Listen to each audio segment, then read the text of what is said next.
ಮತ್ತೆ ತೆಗೆದ್ರೆ ಮಳೆ ಬರ್ತದೆ ಸರ್. ಮಳೆ ಎಲ್ಲ ಚೆನ್ನಾಗಿ ಕೂಡಲೇ ನೀವು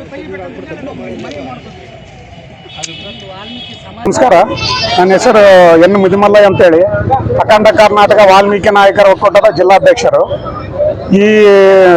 ಇವಾಗ ಏನು ಈ ಪ್ರತಿಭಟನೆ ಮಾಡಿದೀವಲ್ಲ, ವಾಲ್ಮೀಕಿ ವೃತ್ತದಲ್ಲಿ ವಾಲ್ಮೀಕಿ ಪ್ರತಿಮೆ ಅನಾವರಣ ಮಾಡ್ಬೇಕಂತೇಳಿ ಸಿಎಂ ಡಿ ಕೆ ಶಿವಕುಮಾರ್ಗೆ ಉಪಮುಖ್ಯಮಂತ್ರಿ ಪರಮೇಶ್ವರ್ ಸರ್ಗೆ ನಾವು ಮನವಿ DC ಮುಖಾಂತರ, ಜಿಲ್ಲಾ ಆಡಳಿತ ಮುಖಾಂತರ ಮನವಿ ಮಾಡಿದ್ದೀವಿ.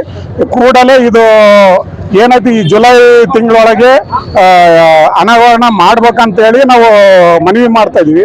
ಇಲ್ಲ ಅಂದ್ರೆ ಇಡೀ ಸಮಾಜ, ಇಡೀ ನಮ್ಮ ಬಳ್ಳಾರಿ ಜಿಲ್ಲೆ, ಇಡೀ ಕರ್ನಾಟಕ ಸ್ಟೇಟ್ದಿಂದ ಬಂದು ನಮ್ಮ ವಾಲ್ಮೀಕಿ ಸಮುದಾಯ ಏನಿದೆ ಎಲ್ಲರೂ ಸೇರಿ ನಾವೇ ಅನಾವರಣ ಮಾಡ್ತೀವಿ ಅಂತೇಳಿ ನಾವು ಎಚ್ಚರಿಕೆ ನೀಡ್ತಾ ಇದೀವಿ.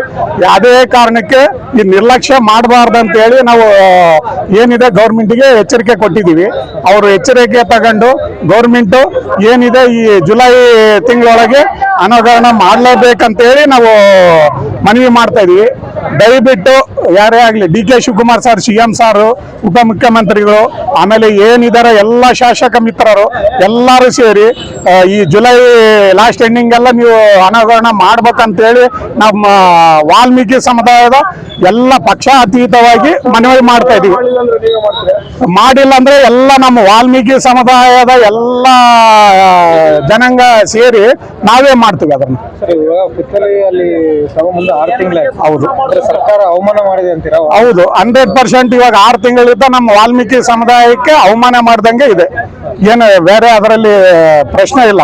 ಯಾಕಂದ್ರೆ 6 ತಿಂಗಳು ಯಾವುದೇ ದೇವರಾಗ್ಲಿ, ಬೇರೆ ದೇವರಾಗ್ಲಿ, ನಮ್ಮ ವಾಲ್ಮೀಕಿ ಸಮಾಜ ಅಂದ್ರೆ ಅಷ್ಟು ನಿರ್ಲಕ್ಷ್ಯ. ಇನ್ನ ರಾಮ ಗೊತ್ತಿಲ್ದಾಗೆ ರಾಮಾಯಣ ಬರೆದವರು ಮಹರ್ಷಿ ವಾಲ್ಮೀಕಿ.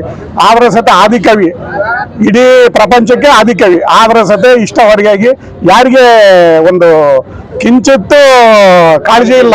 ನಮ್ಮ ಶಾಸಕ ಮಿತ್ರರಿಗಾಗ್ಲಿ, ಇಡೀ ಗೌರ್ಮೆಂಟ್ಗಾಗ್ಲಿ, ಯಾರಿಗೇ ಆಗ್ಲಿ, ಯಾವುದೇ ದೇವ್ರನ್ನಾಗ್ಲಿ 6 ತಿಂಗಳು ಯಾರನ್ನ ಇದು ಒಂದು ಸರ್ಕಲಲ್ಲಿ ಇಟ್ಟು ಬಟ್ಟೆ ಮುಚ್ಚಿ ಇಡ್ತಾರೆ ಏನ್ ಸರ್? ಯಾರು ಇಡೋದಿಲ್ಲ. ಅದಕ್ಕೆ ನಾವು ನಮ್ಮ ಸಮುದಾಯದ ಪರವಾಗಿ, ನಮ್ಮ ವಾಲ್ಮೀಕಿ ಸಮಾಜದ ಪರವಾಗಿ ನಾವು ಮನವಿ ಮಾಡ್ತಾ ಇದೀವಿ ಡಿ ಕೆ ಶಿವಕುಮಾರ್ ಸರ್ಗೆ, ಉಪಮುಖ್ಯಮಂತ್ರಿಗೆ, ಎಲ್ಲ ಶಾಸಕ ಮಿತ್ರರಿಗೆ ದಯವಿಟ್ಟು ನಮ್ಮ ಸಮಾಜದ ವಾಲ್ಮೀಕಿ ಮಹರ್ಷಿ ಗುರುಗಳನ್ನ ನೀವೇನ್ ಮಾಡ್ತಾರೋ ನೀವು ಜುಲೈ ತಿಂಗಳ ಎಂಡಿಂಗ್ ಎಲ್ಲ ಅನಾವರಣ ಮಾಡ್ಬೇಕಂತೇಳಿ ನಾವು ಮನವಿ ಮಾಡ್ತಾ ಇದೀವಿ. ಇಲ್ಲಾಂದ್ರೆ ನಮ್ಮ ಸಮಾಜ ಸೇರಿ ಉಗ್ರ ಹೋರಾಟ ಮಾಡಿ ಇಲ್ಲ ಅನಾವರಣ ಮಾಡಿಬಿಡ್ತೀವಿ ಅಂತೇಳಿ ನಾವು ಎಚ್ಚರಿಕೆ ನೀಡ್ತಾ ಇದೀವಿ.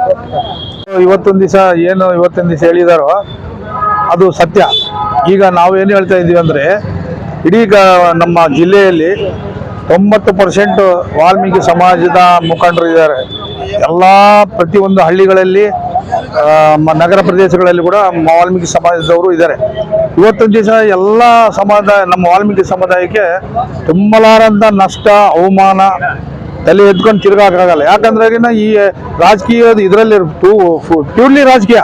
ಈ ರಾಜಕೀಯ ಉದ್ದೇಶದಿಂದ ನಮ್ಮ ಗುರುಗಳಿಗೆ ಅನ್ಯಾಯ ಆಗಿದೆ, ನಮ್ಮ ಜನಾಂಗಕ್ಕೆ ಅನ್ಯಾಯ ಆಗಿದೆ. ನಮ್ಮ ಜನಾಂಗದಲ್ಲಿ ಎಲ್ಲ ನಮ್ಮ ಜನಾಂಗನ ತುಳಿಯೋಕೆ ಪ್ರಯತ್ನ ಮಾಡ್ತಾರಾಗಲಿ, ಯಾರು ಇದಕ್ಕೆ ಜವಾಬ್ದಾರಿ ತಗೊಂಡು ಕೆಲಸ ಮಾಡ್ತಾ ಇಲ್ಲ. ಈಗ ನಾವೇನು ಹೇಳ್ತಿದ್ವಿ, ಏನೇ ಆಗಲಿ 1 ತಿಂಗಳು ಗಡುವು ಕೊಟ್ಟಿದ್ವಿ.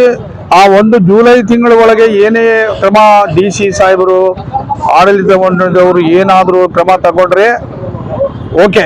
ಇಲ್ಲಪ್ಪ ಅಂದ್ರೆ ಇಡೀ ಜಿಲ್ಲಾದ್ಯಂತ ಸಾವಿರಾರು ಜನ ಸಮಸ್ತ ವಾಲ್ಮೀಕಿ ಜನಾಂಗದವರು ಬಂದು ಸ್ವಾಮೀಜಿಗೆ ಮಾಲಾರ್ಪಣೆ ಮಾಡಿ, ಅಭಿಷೇಕ ಮಾಡಿ, ಸ್ವಾಮೀಜಿನ ಮೇಲೆ ಇದು ಮುಚ್ಚಿರ್ತಕ್ಕಂಥ ಬಟ್ಟೆ ಗಿಟ್ಟೆ ಎಲ್ಲ ಕಿತ್ತಿ ಶಾಂತಿ ರೀತಿಯಲ್ಲಿ ನಾವು ಪೂಜಾ ಕಾರ್ಯಕ್ರಮವನ್ನು ಮಾಡಕ ನಾವೆಲ್ಲ ಡಿಸೈಡ್ ಆಗಿದ್ವಿ.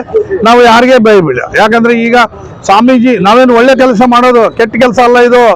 ಒಬ್ಬ ಸ್ವಾಮೀಜಿಗೆ, ಒಬ್ಬ ಗುರುವಿಗೆ, ವಿಶ್ವಗುರುವಿಗೆ ಅವಮಾನ ಮಾಡಿದ್ದಾರೆ. ಇದನ್ನ ನೀವು ಕೂಡಲೇ ಇದನ್ನ ಎಚ್ಚರಿಸಿಕೊಂಡು ಯಾವುದೋ ಒಂದು ಕ್ರಮ ತೆಗೆದುಕೊಳ್ಬೇಕಂತೇಳಿ ನಾವು ಮನವಿ ಮಾಡ್ಕೊತಾ ಇದ್ವಿ.